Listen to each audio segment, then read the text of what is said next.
Hi guys, welcome back to another video here on the channel. I'm Ash, you'll know me as Brommer18, and today we're continuing our FIFA 22 custom tactics tutorial series. We've currently done how to create a possession based tactic and also how to create a counter attacking tactic. Now I want to talk about how to create a successful pressing tactic. That could be extreme pressing, it could be counter pressing, it could be any sort of press really. We'll go through all of that sort of stuff. I'll talk to you about the formations, what are the best formations to use, tactics, and also player instructions as well, and what you can be done there in order to make it more effective. And also I'll give you some quick tips in the end on playing the actual system. Before we do get into it, just a couple of quick notes. If you haven't done so already, make sure to hit the subscribe button and ring the bell so that you get notifications every time I upload a video. Lots of good stuff going on the channel, and also good stuff going on my Patreon as well. Do go and check it out. We've got lots of great perks and rewards on there, including access to my FIFA 22 custom tactics package, where I'll give you breakdowns on all the real tactics that I do cover on the channel, which gives pros and cons, ratings, rankings, suitable traits and attributes for players, suitable teams for players, and an overall breakdown as well.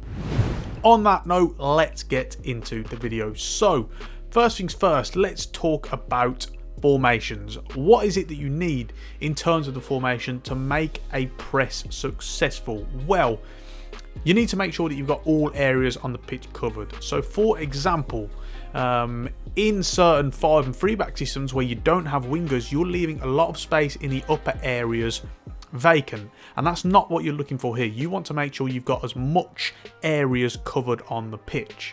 And this plays into my point of wingers. You have to have wingers to get the most effective systems really, and the reason why is that you need to get up to either the opposition's fullbacks or their wide centre backs as much as possible, and wingers are going to allow you to do that. So in terms of the formations, as you can see here, I've chosen Bayern Munich just because obviously they're known for being that extreme pressing team under Julian Nagelsmann.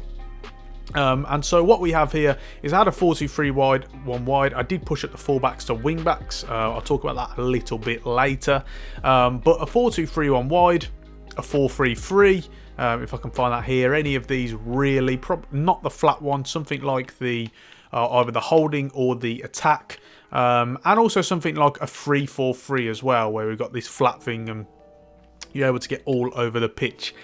That's what we're looking for. Those are really the 3 systems that we're looking for. So all in all, I would say absolutely avoid 5 backs at all cost. That's not what you're really looking for.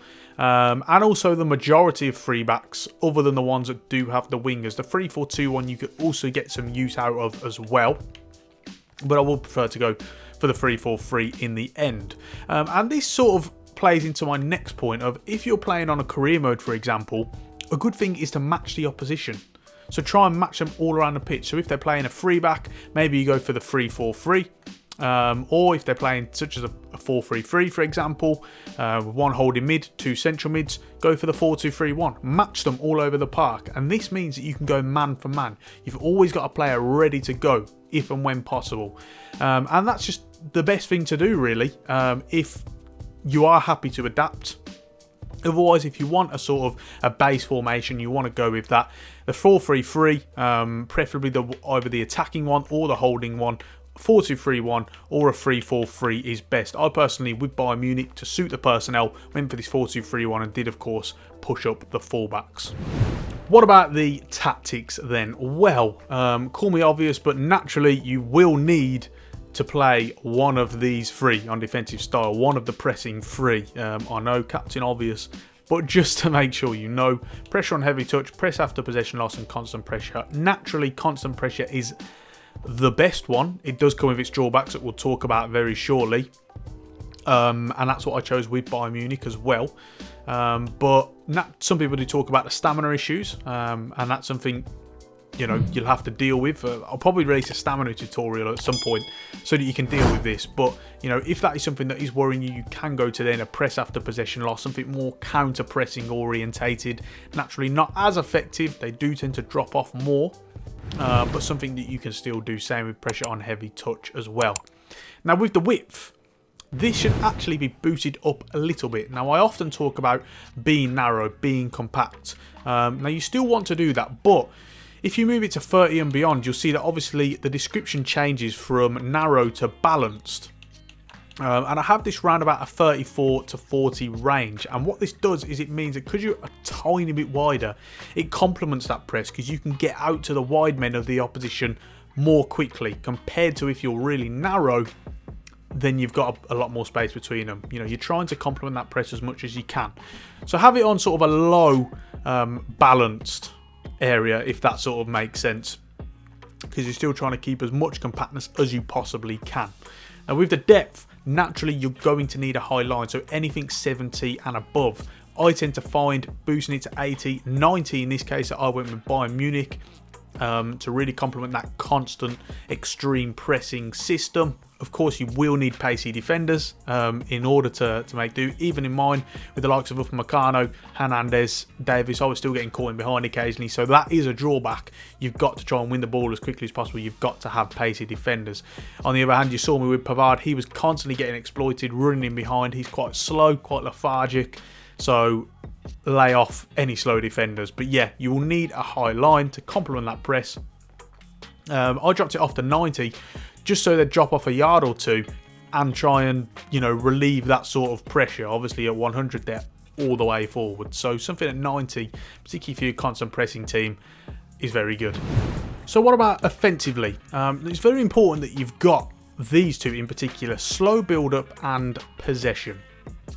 Now you can also go forward runs. We'll talk about that in a minute. First of all, why slow build up? Well, the reason why teams press is naturally they want the ball back, and if they want the ball back, that means they do value that possession more. So if you're going for something like fast build up, long ball, you're not valuing possession as much. So with slow build up, you know, you're trying to regain that possession, then trying to retain possession as much as possible. Couple that with possession. Now you can also have forward runs, but possession plays into that same really valuing possession. Now with forward runs, if you are on either press after possession loss or heavy touch, go for forward runs as well. If you'd prefer that to possession to be a bit more active, that's absolutely fine. However, if you are on constant pressure, avoid forward runs. In my opinion, avoid them at all costs. That's because with constant pressure, you already find a drain on your stamina levels.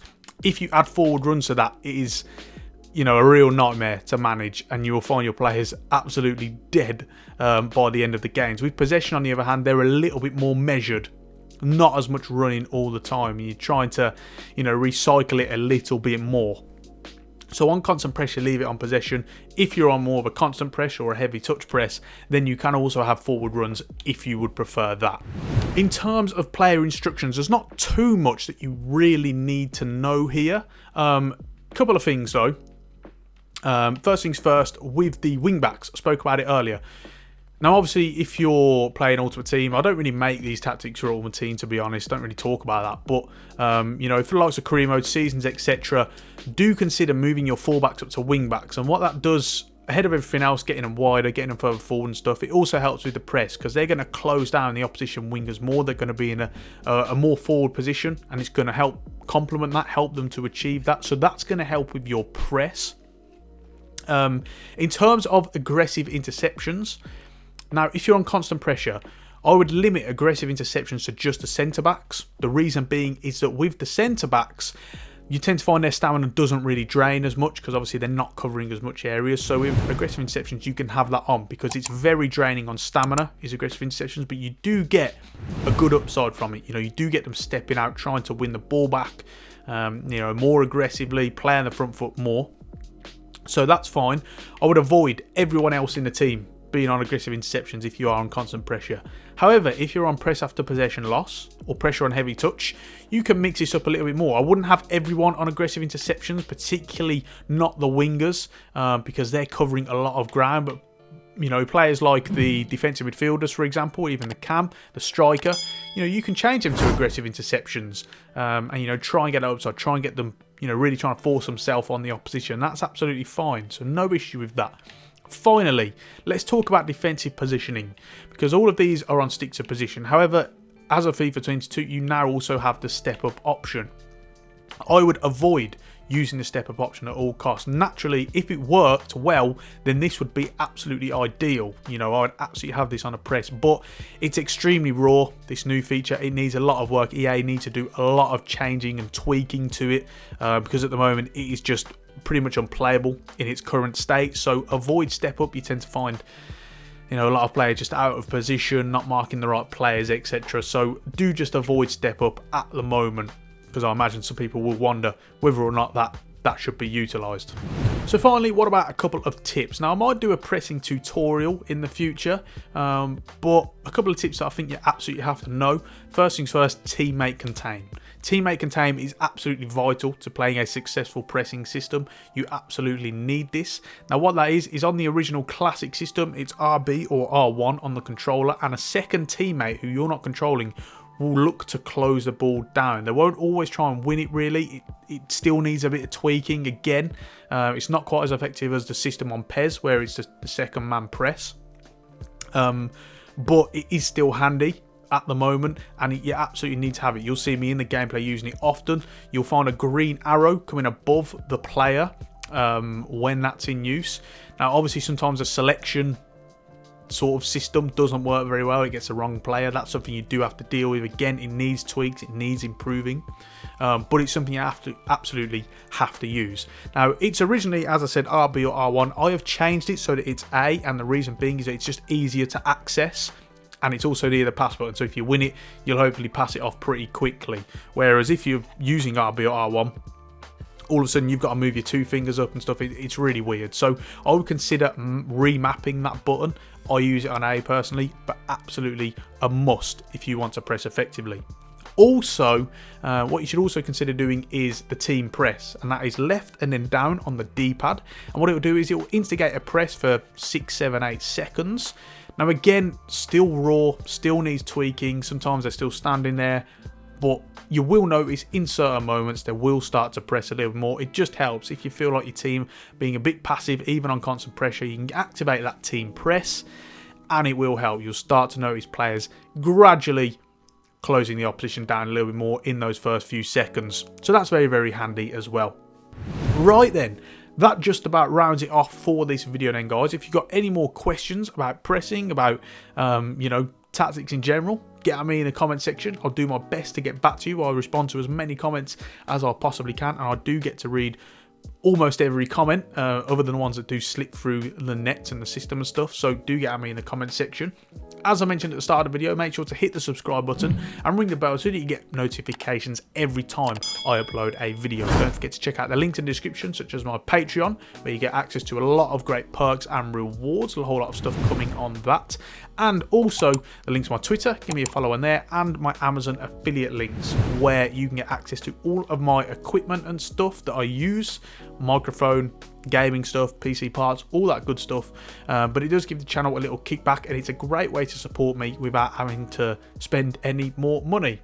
Do go and check out my other videos, such as my other tactics tutorial videos, as well as my career mode series. Finished a Borussia Dortmund career mode series recently. That was really good. And all of my tactics videos as well, where we recreate real tactics. On that note, we're going to round the video off there.